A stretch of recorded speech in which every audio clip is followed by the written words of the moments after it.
Hey, welcome to a Q&A. Today we're going to talk about what happens when one spouse is a lot more talkative than the other. I'm Mitch. And I'm Kim at Keeping the Vows. You bet. You want to read our question for us today? Sure. How can we effectively communicate when one person is so much more talkative? I want to share with my wife things from my day, but at the same time, I'm not very talkative, and she is. So it seems like a lot of our conversations aren't exactly that, but more of a lecture in the sense it's a one-sided conversation. Um, I have to say that in our relationship, I'm more of the quiet one. Shocker, I know. And so that's something that I know Mitch has worked on drawing out of me. It takes some maturity on the part of the person who's more talkative to try to draw out of the quieter person. There was a time in our marriage where I could tell that Mitch was really trying to do that, and I respected that, and it made me feel loved that he put forth the effort to, and he cared about my opinions.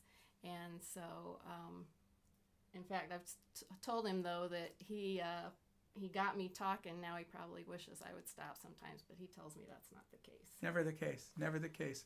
You know, recently we went on, as a matter of fact, earlier than that, on our first dates, I bet she didn't say 10 words on a date. We went to Pizza Hut the first date. We each ate one piece of pizza. We were so nervous. And she didn't say 10 words the whole night. So over the years, I mean, to get her to come into a videos, this is just great. I just love it. And like I said, Kim doesn't say much, but when she does, you want to take notes. So that's good.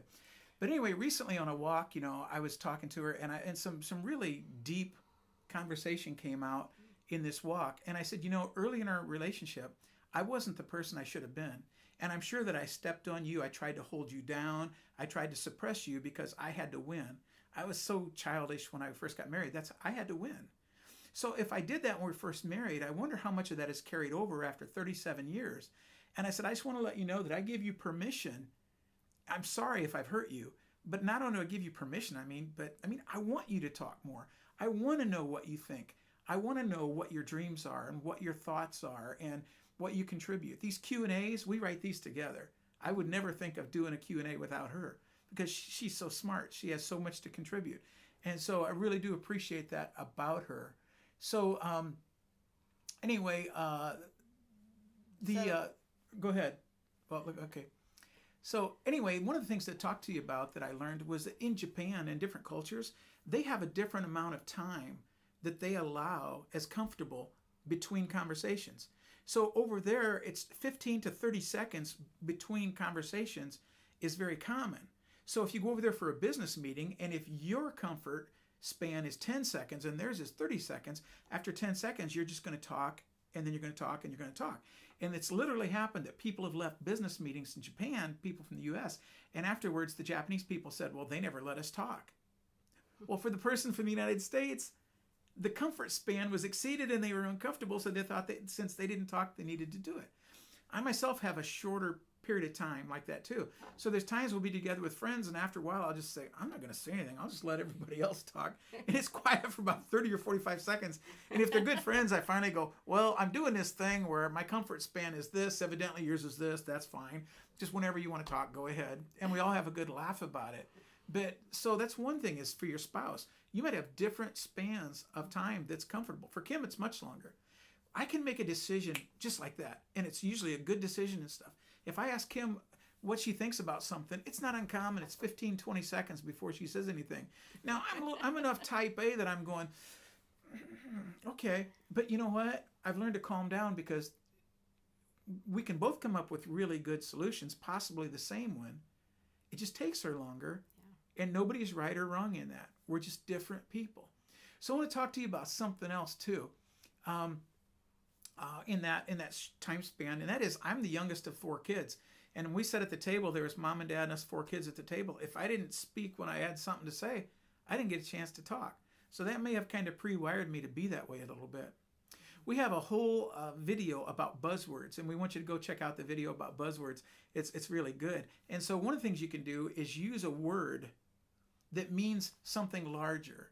So for instance, you could even say something like beep, beep. That's one. And beep, beep for you might mean, say the quiet person says beep, beep. And it might mean I love you with all my heart, honey, but I'm not getting a chance to talk. Would you mind letting me talk? And then the other person doesn't get angry about that. It's just a simple way to communicate something. We were literally on a mission trip with a guy and his wife, and the wife just kept talking nonstop in devotions. And finally, the guy looked at her in front of all of us and said, honey, would you mind not talking so the other people have a chance to say something? And I thought, oh my gosh, I would never say that to Kim. But I mean, that was the way he did it. He just flat out said the words. Well, instead of saying those words, something like beep, beep, or something like that. So not only could the person that doesn't get a chance to talk do that, but what about if the person who does talking a lot had their own signal? You know, like what's up or something like that. Whatever you want to make up. And that means I love you. I want to listen to you. I want to work hard at drawing out of you because I value you. That's just another thing to do. It takes a lot of maturity to do that for the person that talks a lot, because some people, we just like to hear our voice. And so it takes a lot of maturity to say, I want to shut myself off so I can turn on your communication. Something to think about. Yeah, and the more that the talkative person pulls back and gives the other person an opportunity to talk, I think the more that they will open up. Because like Mitch says, since my span is longer than his, I like listening to him talk. So if he starts talking, I'll just listen to him. But if there's a longer silence, then I do have things to say. And then the other thing was are you saying I'm like Crocodile Dundee, where the reporter says, do you like talking about yourself? Do you mind talking about yourself? And he goes, no, favorite subject. Okay.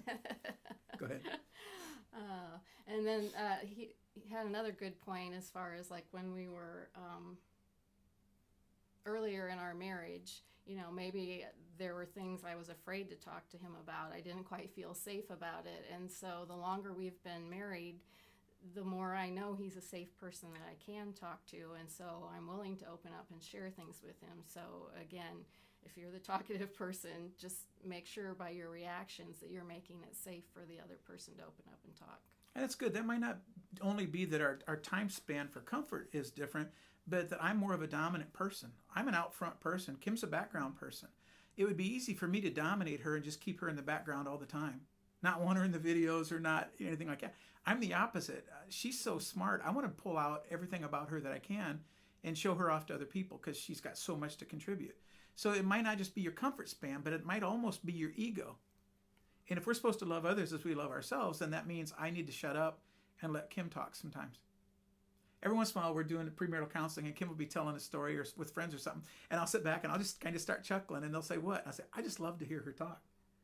Because when she tells a story, I just get a big kick out of it. I really do enjoy that. So safe time. There's a couple things you might do in safe time or even otherwise to try to draw a conversation out of the other person. Kim, what's the first one there? Okay. One thing that I thought of with this question was if he's feeling like he doesn't get the opportunity to talk at the end of the day, then you might just set it up where at the end of the day, each of you tells 3 things about what happened in your day, or maybe, you know, what was the best part of your day, what was the worst part of your day. Just kind of set something up like that so each person gets a turn to talk. Yeah. And another one is like, tell me something that's important to you.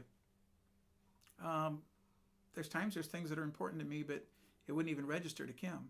And believe it or not, guys, your wife wants to know your heart. She wants to know what you're thinking. She wants to know what makes you tick. And in some ways, you know, being married is, hey, I'm not proud of who I am. This is who I am.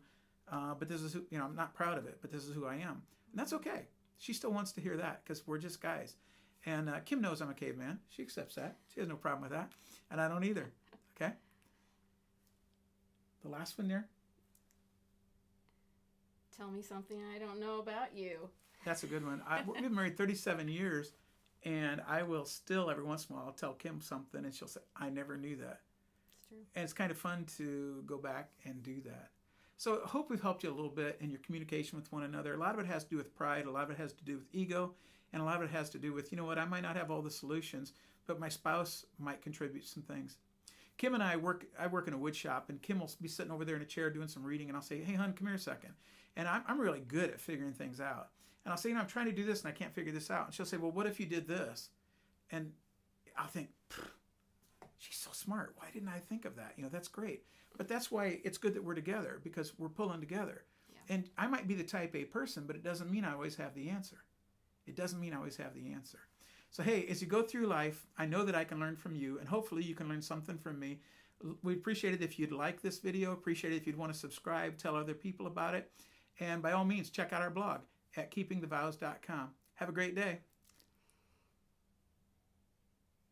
How's that? With save time, you were going to